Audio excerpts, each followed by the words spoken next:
அனைவருக்கும் வணக்கம். இன்றைக்கி தாவேகா கட்சியோட தலைவர் திரு விஜய் அவர்கள் தன்னுடைய 234 தொகுதியோட 2026 சட்டமன்ற தேர்தலுக்கான வேட்பாளர்களை இன்றைக்கி அறிவிச்சிருக்காரு. இன்றைக்கி அதை பற்றின வீடியோவை தான் இன்றைக்கி பேச போகிறோம். ஸோ அதாவது அனைத்து கட்சிகளும் திமுக, அதிமுக, நான் தமிழர் போன்ற கட்சிகள் ஆல்ரெடி அவங்களோட கேண்டிடேட்ஸை அறிவித்து அவங்க ஆல்ரெடி பரப்புரை ஆரம்பித்து எல்லாம் சிறப்பாக பண்ணிகிட்டு இருக்காங்க. அதாவது ஒரு கட்டமைப்பு பண்ணி அவங்க ஒரு பிளான் பண்ணி எல்லாத்தையும் பண்ணிகிட்ருக்காங்க. ஆனால் இந்த பனையூர் விஜய் அவர்கள் என்ன பண்ணியிருக்காரு அப்படின்னா, தேர்தல் தேதி அறிவித்து ஒரு 14 நாட்களுக்கு அப்புறம் தான் ஒரு கேண்டிடேட்டையே அறிவிச்சிருக்காரு. இது அறிவித்ததுலேயும் நிறைய விஷயங்கள் இருக்குது, அதை பற்றி நம்ம தெளிவாக பார்க்கலாம். ஸோ முதல்ல ஒரு கேண்டிடேட் அறிமுக விழாவை ஒரு 5 ஸ்டார் ஹோட்டலில் வரலாற்றிலே முதல் தடவையாக நடத்தியிருக்காரு திரு விஜய் அவர்கள். ஏன் அப்படின்னு பார்த்தீங்கன்னா, பொதுவான அறிவே அவங்களுக்கு கிடையாது. ஏன்னா வெட்ட வெளியில் மக்கள் கூடிடுவாங்க, மக்கள் பெருசாக வந்துடுவாங்க, பெருசாக எல்லாமே நடந்துடும் அப்படின்னு சொல்லி எப்பயுமே ஒரு ஈவெண்ட் மேனேஜ்மெண்ட்டை போல் தன்னை எதுவும் இருந்தாலும் தனியார் ஹோட்டல் தான், ஒன்றும் மாமல்லபுரத்தில் நடத்துவார், இல்லை பெரிய தாஜ் ஹோட்டலில் அந்த மாதிரி தான் பண்ணுவார் திரு விஜய் அவர்கள். ஏன்னா அவருக்கு மக்களோட அலர்ஜி, அது மக்கள்கிட்ட போய் பேசுகிறது அதெல்லாம் நம்மளுக்கு பிடிக்காது. அவரை பொறுத்த வரைக்கும் அவர் தனியாக இருக்கணும், எல்லாத்தையும் வீடியோவிலே தான் பண்ணுவார், அதை மக்கள் பார்க்கணும், அவருக்கு ஓட்டு போட்டணும், அவரை சிஎம் ஆக்கிடணும். மற்றபடி அவர் மக்கள் கிட்டே அவர் பேச மாட்டார், மக்கள் பிரச்சனையெல்லாம் எடுத்தெல்லாம் பேச மாட்டார் திரு விஜய் அவர்கள். ஓகே, இப்போ வேட்பாளரை அறிவிக்கிறதுக்கு முன்னாடி திரு விஜய் அவர்கள் என்ன சொல்லியிருக்காரு அப்படின்னா, அவங்க வேட்பாளர்கள் கிடையாதான், மக்களுடைய காப்பாளர்களாம். இது எவ்வளோ பெரிய காமெடின்னு நீங்களே யோசிச்சு பாருங்கள். இந்த காப்பாளர்கள் யார் யாருங்கிறத நான் உங்களுக்கு கண்டிப்பாக சொல்கிறேன். அதில் அறிவித்த எல்லாரை பற்றியும் எனக்கு எக்ஸாக்டாக தெரியல. எனக்கு தெரிஞ்ச ஒரு சிலரோட பேர், அவங்களுடைய வரலாறு என்னங்கிறது நம்ம பார்க்கலாம் கண்டிப்பாக. ஸோ பிஃபோர் தட் அந்த வேட்பாளர்களை அறிவிக்கிறதுல பார்த்திங்கன்னா, முதல்ல அவங்க செஞ்சுருக்கிற விஷயம் மிகப்பெரிய ஊழல் தான். ஏன் அப்படின்னா, திரு விஜய் அவர்களுக்கு மக்கள் இயக்கமாக இருக்கும் போதிலிருந்து அதிகமாக உழைச்ச, அதாவது விஜய்னு உண்மையாக அவர் மேலே பாசமும் பண்பும் வச்சு வேலை செஞ்ச, அதாவது இந்த குருதி கொடுக்கறது, ஜூஸ் கொடுக்கறது, தண்ணி கொடுக்கறது, அதாவது மக்களுக்கு கோடை காலங்களில் இந்த மாதிரி நிறைய மக்களுக்கு ஹெல்ப் பண்ண யாராவது இந்த வேட்பாளர் பட்டியலில் இருக்காங்கன்னா கிடையாது. யார் வேட்பாளர்கள் அப்படின்னா, ஒரு 3 கோடி ரூபாயிலேருந்து 10 கோடி ரூபா, அதோட 10 கோடி ரூபா செலவு பண்ணுறவங்க தான் வேட்பாளர். ஏன் அப்படின்னா, இவங்க தீய சக்தி கிடையாது, இவங்க தூய சக்தி. அதாவது லஞ்சத்தை ஒழிப்பேன்னு பேர் வச்சுக்கிறாங்க.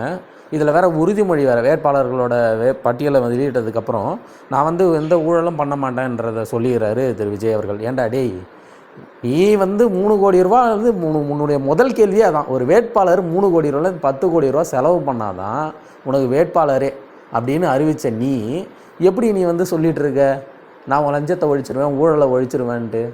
ஏய், நீ பண்ணுற நாடகம் எல்லாமே நான் சினிமாவில் ரசிச்சிருந்தேன். நான் ஒரு மிகப்பெரிய அணிலாக இருந்திருக்கேன், அதை நினச்சி நான் ஒரு நாளும் வருத்தப்படுறேன். நீ எவ்வளோ பெரிய ஆளுங்கிறது எனக்கு இப்போ தான்டா தெரியுது. ஒரு 3 கோடி ரூபா வாங்கி ஒரு கேண்டிடேட் எப்பட்றா நீங்கள் அந்த பணத்தை, இப்போ நீ ஒரு 3 கோடி ரூபா ஒரு கேண்டிடேட் கேட்டு அவனும் கொடுக்குற அளவுக்கு தான் இருக்கான். ஏன்னா நீ கொடுத்துருக்கிற எல்லாருமே பார்த்திங்கன்னா ஃபினான்ஷியரு, இந்த படத்துலேருந்து வந்தவன், இந்த கொலை பண்ணவன், பாலியல் தொடர்பு இருக்கிறவன், இதெல்லாம் இருக்குது. இப்போ நான் உங்களுக்கு ஒருத்தராக உங்களுக்கு நான் இன்ட்ரடியூஸ் பண்ணுறேன் அவங்கள. இந்த மாதிரி ஒரு கூட்டத்தை வச்சுக்கிட்டு யார், மிஸ்டர் செங்கோ இட்டையன், புஸ்ஸி ஆனந்த், தமிழ் புலவர் என்று அழைக்கக்கூடிய புஸ்ஸி ஆனந்த், அதுக்கப்புறம் என்றைக்குமே பாம்பு மாதிரி சீறி கொண்டு இருக்கிற ஆதவ அர்ஜுனா, இவங்க எல்லாருமே பார்த்திங்கன்னா இந்த வேட்பாளர் லிஸ்ட்டில் இருக்காங்க. எல்லாத்துக்கும் மேலே நான் ஒரு தொகுதியிலலாம் நிற்க மாட்டேன், நான் 2 தொகுதியில் தான் நிற்பேன். ஏன்னா திரு விஜய் அவர்களுக்கு எப்பயுமே ஒன்றுனா பிடிக்காது. மக்களே, விஜய் அவர்களுக்கு ஒன்றுனா எப்பயுமே பிடிக்காது, அவருக்கு 2னா தான் பிடிக்கும். மக்களுக்கு நல்லா விளங்கும்னு நினைக்கிறேன் நான். ஏன் அப்படின்னா, தலைவர் பெரம்பூர்லேயும் திருச்சி கிழக்குலேயும் நிற்கிறாரு திரு விஜய் அவர்கள். வேட்பாளர்களோட வரிசையிலே முதல்ல நம்ம பார்க்க போகிறது திரு விஜய் அவர்கள். அதாவது தாவேகா கட்சியோட தலைவர்னு சொல்லலாம், அவர் தான். ஸோ ஒருத்தன் ஒரு தொகுதியில் நிற்கலாம், சரி, 2 தொகுதியில் ஏன் நிற்கிறாரு திரு விஜய் அவர்கள் அப்படின்னா, அவருக்கே தெரியும்.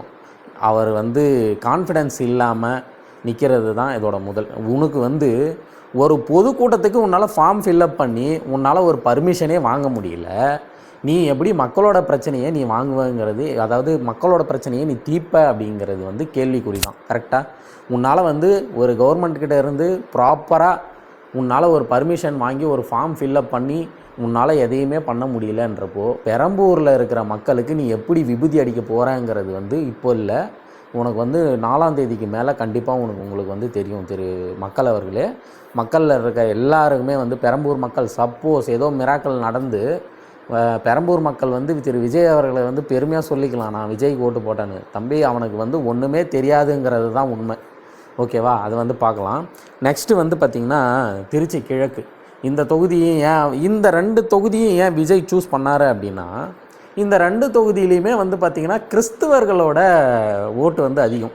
கிறிஸ்துவர்களோட ஓட்டு இருந்தால் என்னாகும், இவர் பேர் சொல்லும் போதே இவ்வளோ நாள் ஜோசப் விஜய்னு சொல்லாத இன்னைக்கு இவர் வந்து இன்றைக்கி சொல்லியிருக்காரு ஜோசப் விஜய். அதை பற்றி நம்ம பேச விரும்பலை. ஆனால் நீ வந்து சமத்துவமான ஆள், நீ தைரியமான ஆளாக இருந்தினா எங்கள் அண்ணன் சீமான் நிற்கிற காரைக்குடியிலையோ இல்லை வந்து கொளத்தூர்லேயோ இல்லை துறைமுகத்துலேயோ இல்லை சேப்பாக்கத்துலேயோ நின்று உன்னால் காட்ட முடியுமா? ஏன்னா உன்னால் முடியாது. உனக்கே உன்னை பற்றி உனக்கே நம்பிக்கை இல்லை. ஏன் அப்படின்னா ஒரு கட்டமைப்பே உனக்கும் கிடையாது, ஒரு கல்வியறிவும் கிடையாது. உன்னை சுற்றி இருக்கிறவங்களாம் தற்கூரி, நீ கையசைச்சாலே வந்து தலைவன்னு கத்திக்கிட்டு இருப்பானுங்க. அவனுங்களுக்கு இந்த நாட்டை பற்றியோ வீட்டை பற்றியோ எந்த ஒரு கவலையும் கிடையாது. அந்த மாதிரி கூட்டத்தை வச்சுக்கிட்டு தான் நீ சுற்றிக்கிட்டு இருக்க. ஓகேவா? சௌராஷ்டிரர்கள் வந்து பார்த்திங்கன்னா பெரம்பூரில் வந்து ரொம்ப அதிகம். கொஞ்ச நாளைக்கு முன்னாடி கூட அந்த பகுதியை சேர்ந்த ஒரு சௌராஷ்டிர இயக்கத்தோட ஒரு முக்கியமான ஆள் வந்து விஜய் அவர்களை சந்திச்சிருக்காங்க. அதாவது இது எல்லாத்தையுமே அதே மாதிரி திருச்சி கிழக்குலேயும் வந்து பார்த்திங்கன்னா நமக்கு கிறிஸ்துவர்கள் அதிகம். அதே மாதிரி இந்த பெந்தகோஸ்தே ஆர்எஸ் அப்படிலாம் சொல்லுவாங்க. ஸோ எல்லாத்துலேயும் முக்கியமான ஒரு ஃபாதர்ஸு எல்லாம் அவங்கள வந்து வச்சுக்கிட்டு தலைவர் அவர்கள் விஜய் அவர்கள் வந்து ஒரு பயங்கரமான ஸ்கெட்சை போட்டு பேராசையில் பெரம்பூர்லேயும் திருச்சி கிழக்குலேயும் நிற்கிறாங்க. டேய், உனக்கு மக்கள் பாடம் போட்டுடுவாங்க. நான் விஜய் உனக்கு மக்கள் பாடம் புகட்டுவாங்க. செகண்ட் வந்து பார்த்திங்கன்னா முக்கியமான ஆளுங்க இவர் யார் அப்படின்னு பார்த்திங்கன்னா லெஃப்ட் ஆண்டிப்பட்டி தொகுதி. அதாவது அசிங்கமான வார்த்தைகள் பேசக்கூடிய ஒரு முக்கியமான ஆள் யாருன்னு பார்த்திங்கன்னா நம்ம லெஃப்ட் பாண்டி அவர்கள். அவருக்கு வந்து நாகரிகம், அவர் பேசுகிற பேச்செல்லாம் நீங்கள் வந்து யூடியூப்பில் எடுத்து பாருங்கள், சூப்பராக பேசுவார். இவர் சட்டமன்றத்தில் போயோ மக்களுடைய பிரச்சனையில் போய் எப்படி பேசுவாருங்கிறத வந்து நீங்கள் புரிஞ்சுக்கிறணும். அதாவது ஒரு கேண்டிடேட்டை வந்து மக்கள் எப்படி பார்க்கணும் அப்படின்னா, அவன் மரியாதைக்குரியவனாகவும் அவன் மக்களுக்கு நேர்மையாகவும் இருக்கணும்னு தான் நீ பார்க்கணும். அதாவது ஆண்டிப்பட்டி தொகுதியில் ஒரு முக்கியமான ஆள் வேறு யார் வேணால் இருந்திருக்கலாம், அதாவது விஜய்க்கு உண்மையாக கூட உழைச்சிருக்கலாம். ஆனால் நீ லெஃப்ட் பாண்டிக்கிட்ட நீ கொடுத்த பற்றியா, நீ அங்கே நிற்கிற விஜய். ஓகேவா? நெக்ஸ்ட்டு வந்து பார்த்திங்கன்னா நம்ம டி நகரில் புஷி ஆனந்த். சே, இப்படி ஒரு கேண்டிடேட்டை மக்கள் பார்த்துருக்க மாட்டாங்கல்ல. இந்த 80,000ங்கிறதா இருக்கட்டும், இன்றைக்கி கூட பார்த்திங்கன்னா ஒரு பயங்கரமான காமெடியெலாம் பண்ணி வச்சுருக்காரு. உனக்கு தமிழே வரல, தமிழ் புலவர் அவர்களே புஷி ஆனந்த். நீங்கள் எப்படி மக்கள் பிரச்சனையை சட்டமன்றத்தில் போய் பேச போகிறீங்கன்றது தான் எனக்கு தெரியல. ஆல்ரெடி இருக்கிறவங்களே பேசலைங்கிறது தான் எங்கள் பிரச்சனை. ஆனால் இதில் நீலாம் போய் தமிழில் வந்து சட்டமன்றத்தில் நீ போய் பேசி எங்களோட உரிமையாக அவங்களோட மக்களுக்கு தேவையானதை நீ எப்படி பண்ணுவேங்கிறதும் தெரியல. அதாவது நீ வந்து ஒரு பெரிய பார் ஓனரு, ஆனால் நீ யாருன்னு கேட்டிங்கன்னா மது ஒழிக்கக்கூடிய ஒரு முக்கியமான ஆளாக இருப்பேன் அப்படின்லாம் வேற சொல்லிக்கிட்டு தெரியுற. நெக்ஸ்ட்டு வந்து பார்த்திங்கன்னா பணம். டேய், நீ ஒரு பண பேய்டா புஷி ஆனந்த், நீ ஒரு பண பேய். உன்னால் எத்தனை பேர் பாதிக்கப்பட்ட அத்தனை பேர் இன்னும் கொஞ்ச நாள் தேவையில்லை, இன்றைக்கே கொஞ்சம் பேர் போராடிட்டு இருக்காங்க. நீ வேணால் பாரு, தமிழ்நாட்டிலையும் பாண்டிச்சேரியிலையும் புதுச்சேரியிலையும் ரெண்டுத்துலேயுமே வந்து இந்த தாவேக்காவை எதிர்த்து மிகப்பெரிய போராட்டம் வந்து நாங்கள் நடத்த மாட்டோம், அவங்களே நடத்துவாங்க. யார் நடத்துவாங்க அப்படின்னு பார்த்தீங்கன்னா, விஜய்க்கு உண்மையாக உழைச்ச போராடின விஜயை நம்பி இருந்தவங்களை வந்து பார்த்திங்கன்னா அவங்க கண்டிப்பாக ஒரு போராட்டத்தை எடுத்து முன்னெடுத்துவாங்க. இது எப்படி வரும்ன்றது எனக்கு தெரியல, பார்ப்போம். அது கொஞ்சம் வெயிட் பண்ணி பார்ப்போம். செகண்ட் வந்து பார்த்திங்கன்னா அன்புச்செழியன் மதுரையில் ஒரு மிகப்பெரிய ஃபினான்ஷியர். அவர் ஃபினான்ஷியர் ஏன் வைக்கிறாங்க அப்படின்னா, அவங்கக்கிட்ட தான் நிறைய பணம் இருக்கும். அதாவது ஒரு 5 கோடி ரூபா செலவு பண்ணுறான் அப்படின்னா சட்டமன்றத்தில் வின் பண்ணிவிட்டு அவர் வந்து மக்களுக்கு நல்லது பண்ணுவாங்களா? யாராவது சொல்லுங்கள், ஒரு 5 கோடி ரூபா வந்து யாருக்காவது கொடுப்பாங்களா? இன்றைக்கி ஒரு 50,000 கூட கடன் கொடுக்க ஆள் கிடையாது பொதுமக்கள். ஆனால் ஒரு 5 கோடி ரூபா வந்து கொடுத்து, 5 கோடிங்கிறது என்னோடய கெஸ்ஸிங் தான், பட் அவங்க அதுக்கு மேலே கூட கொடுக்கலாம். ஸோ வந்து ஒரு ஃபினான்ஷியரை வந்து வச்சுருக்காங்க. நெக்ஸ்ட்டு வந்து திருப்பரங்குன்றத்தில் நிர்மல்குமார் அவர்கள் நிறுத்தியிருக்காங்க. அதாவது இவ்வளோ பெரிய சூழ்ச்சிக்காரனாக விஜய் இருக்காருங்கிறதுக்கு இதுதான் சாம்பிள். ஏன் நிர்மல்குமாரை இங்கே நிறுத்தியிருக்காரு அப்படின்னா, அவர் வந்து பிஜேபி ஆர்எஸ்எஸ்ல இருந்து இப்போ மறுபடியும் தாவேகாவுக்கு வந்திருக்காரு. இவர் அதிமுகலாம் இருந்திருக்கிறதா சொல்கிறாங்க, எனக்கு அதை பற்றி தெரியல.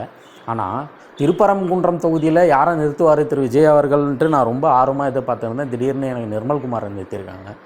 என்ன பிரச்சனை அப்படின்னா, இந்த இப்போ திருப்பரங்குன்றம் இஷ்யூ வரும்போது இந்த நிர்மல்குமார்ன்றவர் ஒரு வார்த்தை கூட அந்த பிரச்சனையை பற்றி பேசவே கிடையாது. ஆனால் அவர் வந்து திருப்பரங்குன்றத்தில் ஒரு தொகுதியோட சட்டமன்ற எம்எல்ஏவாக அவரை வந்து நிறுத்தியிருக்காரு திரு விஜய் அவர்கள். மக்கள் முட்டால் நினைக்கிறீங்க, ஆனால் சரியான பாடம் புகட்ட போகிறாங்க. எங்கன்னுலாம் எனக்கு தெரியல. பட் திருப்பரங்குன்றத்தில் கண்டிப்பாக வந்து தாவேக்காவுக்கு வந்து செருப்படி வாங்காமல் வெளியே வரமாட்டாங்கன்றது தான் உண்மை. பார்ப்போம். நெக்ஸ்ட்டு வந்து பார்த்திங்கன்னா மரிய வில்சன், ஆர்கே நகர். மரிய வில்சனை பற்றி வந்து சாட்டை வலையொலியில் வந்து எங்கள் அண்ணன் சாட்டை துரைமுருகன் அவர்கள் சிறப்பாக ஒரு வீடியோ ஒன்று பண்ணியிருப்பார். மக்களே அதை தயவு செஞ்சு பாருங்கள். மரிய வில்சன்றவர் வந்து பார்த்திங்கன்னா ஒரு காலேஜோட நிறுவனர். அவன் என்ன பண்ணியிருக்காரு அப்படின்னா, பல பேரை வந்து துன்புறுத்தி பெண்களை வந்து அடித்த ஒரு வீடியோலாம் கூட வந்திருக்கு வலையொலியில். காலேஜில் வந்து பார்த்திங்கன்னா சுற்றுச்சுவர் இடிந்து ஒரு 10-15 பேர் இறந்துருக்காங்க அவரோட காலேஜில். இது இல்லாமல் பல விஷயங்களில் சிக்கி, அதாவது தன்னுடைய மகளையே வந்து பாலியல் அப்படின்ற மாதிரிலாம் ஏதோ நியூஸ்லாம் வந்து பல பிரச்சனைகளில் உள்ளே போயிட்டு வந்த ஒரு ஆள் தான் வந்து மரிய வில்சன். அவர் ஒன்றும் தியாகிலாம் கிடையாது, ஓகேவா? தியாகிலாம் கிடையாது. அவர் சும்மா மக்கள் வந்து, அதாவது பின்னாடி இவ்வளோ தற்குறிகள் இருந்து ஒருத்தன் கூட பேசலை பற்றியா? அதனால தான் நீ இஷ்டத்துக்கு எவனை வேணா லெஃப்ட் பாண்டியா இருக்கட்டும், ஆதவ அர்ஜுனா இருக்கட்டும், இவனுங்களாம் வந்து வேட்பாளர்கள், இவனுங்களாம் வந்து எங்களுடைய நாட்டு இந்த தமிழ் திருநாட்டில் மக்கள் பிரச்சனையை வந்து பேசுவாங்கன்னு சொல்லி மக்கள் எவ்வளோ முட்டாளாக இருக்கானுங்க. அதுவும் பின்னாடி இருக்கிற கூட்டத்தை எவ்வளோ பெரிய முட்டாள் கூட்டமாக மாற்றி வச்சுருக்கிற பற்றியா? பாலியல் தொழிலாளி, பாலியல் வன்முறையில் இருந்தவன், அதுக்கப்புறம் வந்து ஃபினான்ஷியரு, படத்தில் இருக்கிற தயாரிப்பாளர், டைரக்டரு, எல்லாரையும் எடுத்து உள்ளே போட்டு வச்சுருக்கே. உனக்கு உண்மையாகவே தமிழ்நாட்டில் ஒரு நல்ல மாற்றத்தை ஏற்படுத்தணும்னு உனக்கு வந்து இந்த 234 தொகுதியில் பாதிக்கு பாதி பெண்களுக்கு கொடுத்தியா? கிடையாது. சமூக நீதி கைப்பற்றின, அதாவது பொது தொகுதியில் ஒரு ஆதித்தமிழருக்கு கொடுத்தியா? அதுவும் கிடையாது. உனக்கு வந்து உண்மையாக போராடினவனுக்கும் நீ உண்மையாக கிடையாது. நீ உண்மையாக இருக்க போகிறவங்களும் உனக்கு உண்மையாக இருக்க போகிறது கிடையாது. அதாவது 3 நாளுக்கு முன்னாடி வந்து ஒருத்தர் வந்து கட்சி ஆரம்பித்தார். யார் அப்படின்னு பார்த்தீங்கன்னா, பன்ருட்டி ராமச்சந்திரன். இவர் வந்து 3 நாளைக்கு முன்னாடி தான் வந்து கட்சியை ஆரம்பிச்சிருக்காரு. அவர் வந்து உன் கூட கூட்டணி. நீ வந்து அவனை பயன்படுத்திக்கல, அவன் வந்து உன்னை பயன்படுத்திக்க போகிறான். சரியா? இது எல்லாத்தையும் நீங்கள் பார்ப்பீங்க. அதாவது மக்கள் முட்டாள் கிடையாதுங்கிறத நான் மறுபடியும் சொல்லிக்கிறேன். நெக்ஸ்ட் வந்து பார்த்திங்கன்னா பர்வேஷ்னு ஒருத்தர். யார் அப்படின்னா, புதுக்கோட்டையோட மாவட்ட செயலாளர், இப்போ புதுக்கோட்டையோட கேண்டிடேட்டாக அறிவிச்சிருக்கார். இவர் யார் அப்படின்னா, தன்னுடைய மளிகை கடையில் ஒர்க் பண்ணுற பெண்களுக்கு வந்து பாலியல் சீண்டல்கள் கொடுத்து அவரோட கிராமத்தில் அந்த ஊர் கிராம பஞ்சாயத்துக்கு 2 லட்ச ரூபா அபராதம் கட்டிய ஒரு முக்கியமான ஆள் தான் அண்ணன் செல்வகுமார் அவர்கள். செல்வகுமார் வந்து பார்த்திங்கன்னா என்ன ஒரு சூப்பரான ஒரு திரு பர்வேஷ் அவர்கள் வந்து பார்த்திங்கன்னா, இந்த சூப்பர் சாட்டுன்னு ஒன்று தர்ஷா குப்தாவுக்கு ஒரு 499 ரூபா மந்த்லி கொடுத்து ஆபாசமான புகைப்படங்களை வந்து வாங்கிட்டு இருக்கிறவர் தான் வந்து பார்த்திங்கன்னா நம்மளுடைய அண்ணன் பர்வேஷ் அவர்கள், புதுக்கோட்டை. அவர் வந்து பெண்ணுரிமைக்காக போராட போகிறாராம், பெண்கள் பாதுகாப்புக்காக நிற்க போகிறாராம்.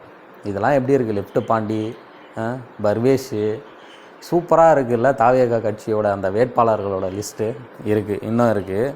செல்வகுமார், அந்த செல்வகுமார்ன்றவர் வந்து பார்த்திங்கன்னா மயிலாடுதுறையில், அவர் தான் வந்து மளிகை கடை. இதுக்கு முன்னாடி தவறாக சொல்லியிருந்தான்னு நினைக்கிறேன், தவறாக இருந்தால் மன்னிச்சுக்கோங்க. அவர் வந்து பார்த்திங்கன்னா கிராம பஞ்சாயத்தில் வந்து பார்த்திங்கன்னா 2 லட்ச ரூபா கட்டியிருக்காரு செல்வகுமார் அவர்கள். இவரும் வந்து பார்த்திங்கன்னா பெண் உரிமைக்காக, பெண்களுடைய பாதுகாப்புக்காக, எங்கள் அண்ணன் விஜய் வந்தால் மட்டும் போதும், எங்கள் அண்ணன் வந்துட்டார்னா பெண்களுக்கு வந்து முழு பாதுகாப்பு தான், உங்கள் அண்ணன் வீட்டை விட்டும் வரமாட்டான், தமிழ்நாட்டுக்கும் வரமாட்டான். அடுத்து வந்து பார்த்திங்கன்னா ராஜ்மோகன் வந்து சென்னையில் போட்டிடுறாரு. ஏன் அப்படின்னு பார்த்தீங்கன்னா, வெளியில் போயிட்டாக்கா அவருடைய ஃபேமிலியெல்லாம் பார்க்க முடியாது. ஸோ அதனால் வந்து அவங்க ஒய்ஃப் சொல்லியிருப்பாங்க, நீங்கள் இந்த வீட்டை விட்டுலாம் போயிடாதீங்க, ஏன்னா வந்து சென்னையிலே இருங்க, எனக்கு பக்கத்துலேயே இருக்கணும்னு சொல்லியிருப்பாங்க. அதனால தான் வந்து பார்த்திங்கன்னா திரு ராஜ்மோகன் அவர்கள் வந்து, நான் வந்து விஜய்கிட்ட பேசிக்கிறேன், விஜய்கிட்ட பேசிவிட்டு நம்ம சொல்கிற இடமா அவர் கொடுப்பாரு அப்படின்னு சொல்லி வாங்கியிருக்காரு. நெக்ஸ்ட்டு வந்து வில்லிவாக்கம் தொகுதி. வில்லிவாக்கம் தொகுதியில் வந்து பார்த்திங்கன்னா ஆதவ அர்ஜுனா. ஏன் ஆதவ அர்ஜுனா வில்லிவாக்கத்தை வந்து தேர்ந்தெடுத்திருக்காரு அப்படின்னு பார்த்தீங்கன்னா, அதாவது பெரம்பூர் விஜய் பக்கத்துலேயே எப்பயுமே ஆதவ அர்ஜுனா இருக்கணும்ன்ட்டு ஆசைப்படுவார் இல்லையா? எப்பயுமே வந்து இப்போ கரூர் பிரச்சனையாக இருக்கட்டும், மற்ற பிரச்சனைகளிலையும் வந்து விஜய்க்கு ஒரு துணையாக இருந்து அந்த படத்தோட ஷூட்டிங்கை எடுத்து முடித்து மக்களை வந்து கொன்னுட்டு சூப்பராக போனாங்க இல்லையா? அவங்க வந்து பக்கத்தில் தான் இருக்கணும்னு ஆசைப்படுவாங்க. ஆனால் வந்து அங்கே உண்மையாக உழைச்ச யாருக்குமே வந்து வில்லிவாக்கம் தொகுதியில் சீட்டு இல்லை. அதாவது விஜய்க்கு உண்மையாக வந்து உழைச்சவங்களுக்கு வந்து வில்லிவாக்கத்தில் சீட்டு கிடையாது. அவரெல்லாம் எங்கே எடுத்துகிட்டு போயிருக்காங்கன்னா 1000 விளக்கு தொகுதியில் வந்து போட்டிருக்காங்க. அவர் பேர் வந்து டிகே பிரபுன்னு சொல்லிட்டு. Okay, what ever it is, இது எல்லாமே நடந்திருக்கு. எனக்கு தெரிஞ்சு வந்து நான் வந்து எல்லாரையுமே நான் குறை சொல்லலை. அந்த தாவேகாவில் ஒரு சிலர் உண்மையாகவும் இருந்திருக்காங்க. ஆனால் வந்து இந்த வேட்பாளர்களோட பட்டியலை பார்க்கும்போது திமுகவிற்கும் அதிமுகவிற்கும் தாவேகாவிற்கும் ஒரு சின்ன ஒரு மாற்றம் கூட இல்லை என்பது தான் வந்து உண்மை. திரு விஜய் அவர்கள் வந்து அவர் மக்களுக்கான தலைவர்கள் கிடையாது. அவர் மக்களுக்காக எதையும் செய்ய போகிறதும் கிடையாது. தன்னுடைய சினிமா பட பாணியில் தன்னை இன்னமும் வந்து மிகப்பெரிய பக்கா மாஸ் அப்படின்னு சொல்லிட்டு நினச்சிட்ருக்காரு திரு விஜய் அவர்கள். இது எல்லாமே எங்கே போய் முடியுது அப்படின்னா, மக்களுடைய தலையெழுத்தை தீர்மானிக்கிறதா இருக்குது. அதாவது ஒரு 40-50 வருடங்களாக நாங்கள் வந்து எங்களுக்கான உரிமைகளும் சரியான சாலைகளையும் சரியான வேலை வாய்ப்புகளையும் இல்லாமல் இருக்கிற எங்களுக்கு வந்து என்றைக்காவது ஒரு நாள் வந்து ஒரு நல்ல ஆட்சி வந்துடாதா அப்படின்னு சொல்லி எதிர்பார்த்துட்ருக்கிறவங்கள முதல் ஆள் நான் தான். ஸோ அதில் வந்து பார்த்திங்கன்னா, இப்படியெல்லாம் ஒருத்தன் வந்து ஒரு கட்சியை ஆரம்பித்து தன்னை வந்து மக்களை இவ்வளோ முட்டாள் கூட்டத்தை உருவாக்கி என்னுடைய தமிழ் மக்களை வந்து மறுபடியும் அந்த ஒரு வலைக்குள்ளேயே சிக்க வச்சுருக்கிறாங்கிறது தான் எனக்கு ரொம்ப வருத்தமாக இருக்குது. யாருமே அதை வந்து யோசிக்க மாட்டாங்க. தான் கையாட்டினா போதும், மக்கள் வந்து என் பின்னாடி வந்து நிற்பாங்கன்றதுக்கு வந்து அவன் நினச்சிட்ருக்காரு திரு விஜய். அவருக்கு சரியான பாடத்தை மக்கள் புகட்டணும். திரு விஜய் அவர்களுக்கு மட்டும் நான் சொல்லலை, இதுக்கு முன்னாடி ஆண்டு கொண்டிருக்கிற திராவிட கட்சிகளுக்கும் சேர்த்து தான் நான் சொல்கிறேன். தயவுசெய்து மக்கள் சிந்தித்து ஒரு நல்ல கேண்டிடேட்ஸை, நல்ல ஒரு வேட்பாளரை, சட்டமன்றத்தில் நம்மளுடைய பிரச்சனையை தன்னிகரற்று தன்னலமற்று யார் பேசுகிறாங்களோ தயவுசெய்து அவர்களுக்கு வாய்ப்பு கொடுங்கள். அந்த வாய்ப்பை வைத்து தான் நம்மளுடைய அடுத்த தலைமுறைக்கு வந்து சிறப்பான ஒரு வாழ்க்கையையும் சிறப்பான ஒரு சூழ்நிலையை அமைச்சிட்டு போக முடியும்னு சொல்லி திரு சீமான் அவர்களுக்கும் நாம் தமிழர் கட்சியை சேர்ந்த வேட்பாளர்களுக்கும் ஒரு வேண்டுகோள் வைக்கிறேன். என்ன அப்படின்னா, இப்போது எல்லா தொகுதியிலையுமே வந்து இந்த மாதிரி களப்பணியில் வந்து ஈடுபட்டுருக்கோம். தயவுசெய்து இந்த முறை இன்னும் சிறப்பாக செயல்பட்டு நம்மளுடைய உரிமையை நம்ம மீட்கணும். எனக்கு வந்து ஒரு நல்ல ஆட்சியை நான் பார்க்கணுங்கிறது வந்து என்னோடய ஆசை மட்டும் கிடையாது, பல பேரோட கனவாகவும் இருக்குது. ஏன் நம்மளோட கட்சியோட கனவாகவும் அது இருக்குது. மக்களுக்கு உண்மையாக இருக்கணும், மக்களோட வந்து அவங்களோட உரிமையை நம்ம மீட்டு கொடுக்கணும், ஒரு நல்ல ஒரு மாநிலத்தை உருவாக்கணும், கடனே இல்லாத ஒரு மாநிலத்தையும், மக்கள் மகிழ்ச்சியான ஒரு மாநிலத்தையும், ஒரு இயற்கை வளம் சார்ந்த ஒரு மாநிலத்தையும் நம்ம தமிழ்நாடு விளங்கணுங்கிறதையும் எங்களுடைய ஆசையாக இருக்குது. தயவுசெய்து மக்கள் அனைவரும் சிந்தித்து ஒரு நல்ல வேட்பாளராக நாம் தமிழர் கட்சியில் இருக்கக்கூடிய அனைத்து வேட்பாளர்களுமே வந்து சிறப்பான ஒரு நல்ல பேச்சாளர்கள், நல்ல படித்தவர்கள், நல்ல அறிவுடையவர்கள், அவர்களுக்கு வாக்களியுங்கள். தயவுசெய்து உங்களோட பொன்னான வாக்குகளை இந்த திராவிட தற்கூரி கூட்டத்திற்கு தயவுசெய்து விட்டுவிடாதீர்கள், பணத்திற்கு விட்டுவிடாதீர்கள் என்று கேட்டு என்னுடைய உரை முடிக்கிறேன். தயவுசெய்து சிந்தித்து வாக்களியுங்கள். நாம் தமிழர்.